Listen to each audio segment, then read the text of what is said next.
За година и пол 260 жители на Истокот побарале бесплатна правна помош. Најмногу граѓаните бараат правни совети и информации од областа на социјалната заштита, социјалното пензиското и инвалидското осигурување, како и имотните односи, потоа следуваат прашања за заштита на деца и жртви на семено насилство.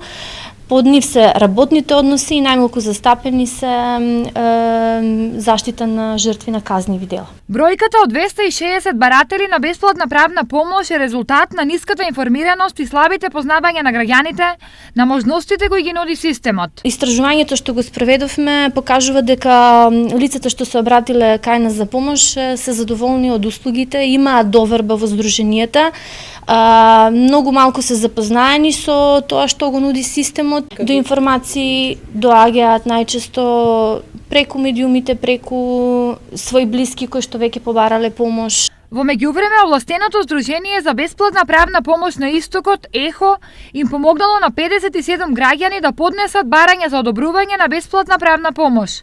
Законот за бесплатна правна помош е многу строг и не може, не дозволува секој граѓанин што се обратил кај нас да може да поднесе барање и истото да му биде одобрено. Ригорозен е законот, дури поригорозен и од Законот за социјална заштита. Инаку, бесплатната правна помош е дел од проектот Пристап до правда во Македонија, кој е финансиран од Европската Унија и има за цел да придонесе кон подобрување на системот за заштита на човекови права, преку следење на задоволството на граѓаните од правосудниот систем.